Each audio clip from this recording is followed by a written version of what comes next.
don't know, I have 10 brothers and sisters, and I guess you could say when my parents are reading the Bible, they never really made it past Genesis 1:28 when it states, "Be fruitful and multiply." I guess that really stuck to their heart.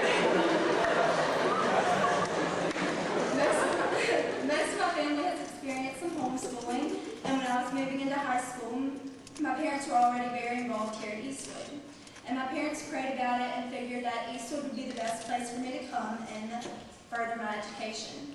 And I remember very, very well that sitting in the carpool line with my mom and picking up the younger kids, I would watch Mr. Geiger put the little kids into the car, and I would sit there and kind of think to myself, I'd be like, this school's kind of full of a bunch of smart people and definitely not going to be the place for me. But needless to say, my parents enrolled me, I took the test, and like the rest of you, put on my good-looking uniform and started school. But once I got here, God really opened my eyes and showed me things that I'll have for my entire life. Eastwood has become another large family for me, filled with brothers and sisters and parent figures. Just like at home, I've learned a lot just by watching. I've been able to observe my older siblings go through their lives and learn from everything they do. I've been able to watch them go through their life and just look up to them as role models and just have them encourage me. But I've also had to watch them go through the hard times, watch their mistakes, and learn from every single one of them. And in 10th grade, when I first came to Eastwood, I looked up to the juniors and seniors just as that. They were always there to encourage me and lift me up no matter when I needed it. But I also know what it's like having people younger than you. And for those, I wanted to set the example. I have 6 younger siblings, and yes, it can be a handful, but I wouldn't trade them for anything in the world. I have that opportunity of setting a godly example for them and having them learn from me. And being here at Eastwood, and especially in basketball, I realized that I had younger kids looking up to me. And I took that as a challenge to be the person God wanted me to be and set the example for them. I believe having such a large family, and with me being in the middle, right at number 5, has been such a blessing in my life.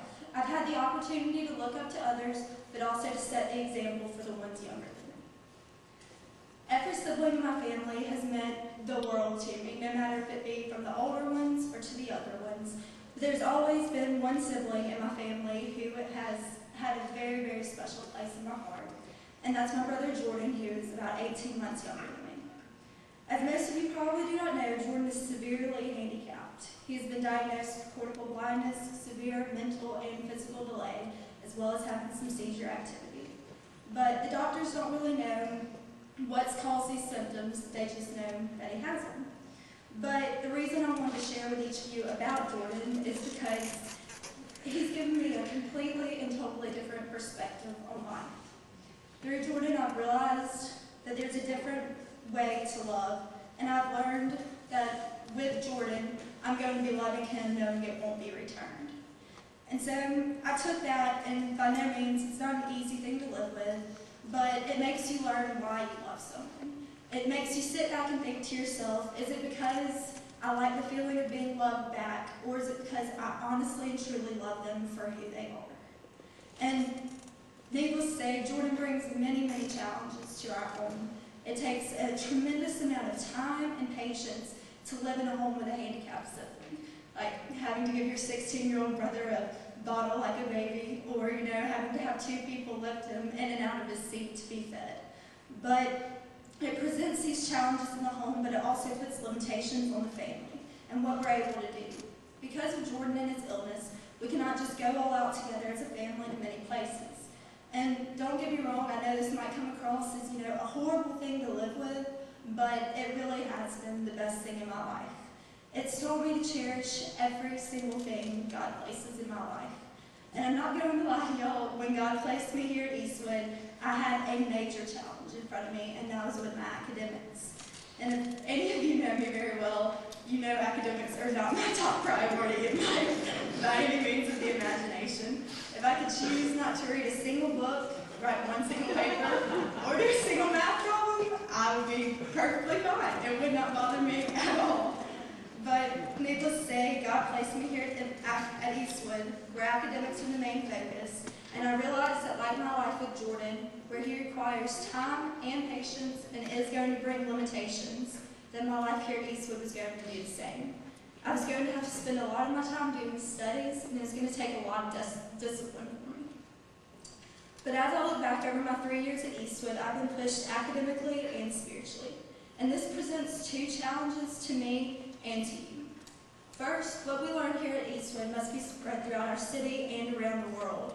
And not only that, but it also can be discouraging to every one of us knowing that we go to a school that doesn't have many sports, dances, or socials like other schools. But the question I want each of you to ask yourselves is, would that really make you a better person? Do you really believe that you'd be a better person with one more dance to go to or one more social to go to? And don't get me wrong, because I honestly believe that for some people, that would help them do what God has planned for their lives. And that is what God has called them to do. But the question, I think, for me and for the majority of you is, how are we going to use this unique school experience? So I want each of you to take the time to sit back and think about why you're really here.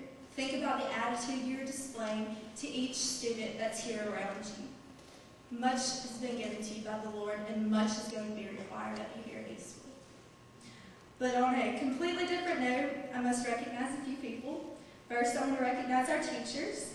I know teaching me is probably not the easiest thing in the world, but you never fail to encourage me and provide me with extra help. Teaching is more than a job for you, so thank you. And to Mrs. Brazel, where do you find the time to help your students and make sure we all understand our schoolwork? Your compassion for your students encourages me every day, and I want to thank you for the hard work you put into Eastwood. It is noticed and very appreciated by many, but especially you. And to Mr. Geiger, a special thanks for always being there for me, and especially for laughing at me whenever you saw me in the hallways, carpool line, or wherever it was. Thank you.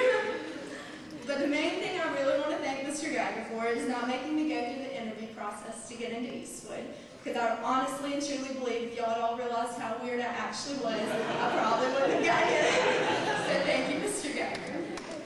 And of course, I want to thank Mr. Gibbons, because he struggled with me through this whole entire year of Latin 3. And if there were a Latin 4, I honestly believe I would be no more. So thank you so much, Mr. Gibbons. But as it stands, I can stand here proudly today and know I'll be able to graduate tomorrow. And I also want to take the time to thank my siblings. I want to thank my older brothers and sisters the most for just being there and encouraging me through every single aspect of my life. And I promise myself I wouldn't cry when I talk about y'all, it's really bad. But y'all never failed to encourage me no matter what I'm doing, and it really, really means a lot to me. Whether it be Ben, Karis, Mandy, or Sarah, I really appreciate it. And every one of my younger siblings, every last one of them, whether it be from Jordan, John, Anna Grace, Drew, Cole, or Trey, y'all all really had an impact on my life. And when I moved to Auburn, I really, really will miss y'all. And my grandparents, Papa and Gabby that are here today, and grandmother and grandpa, y'all have always given me very, very wise counsel, and I want you to know I take each of that to heart, and I really do think about it, and it really does mean a lot to me that y'all care enough for me. And finally, I want to thank Mama. It's really hard for me to express to you how much I really do love you and appreciate you. You never fail to show me love no matter what I'm doing in my life. I know for a fact I never, ever have to question the love you have for me, and I want you to know you never have to question the love I have for you. And to my dad, you really are the wisest man I know. I respect your relationship with God more than anything. I love how you push me to be closer to God, whether that be by asking me if I had my quiet time today, or by leading all of us crazy kids in family Bible study on Sunday night. I really do love it all. Both of you have displayed so much love to me, and I couldn't ask for anything more. I love you both. We are all products of our family, whether it be at home, at school, or at church. And until the day when Jesus returns and gathers his eternal family home, may we remain faithful to knowing and serving God with our lives. My Eastwood home, just a bit larger than my own home, will always have a special place in my heart. So thank you.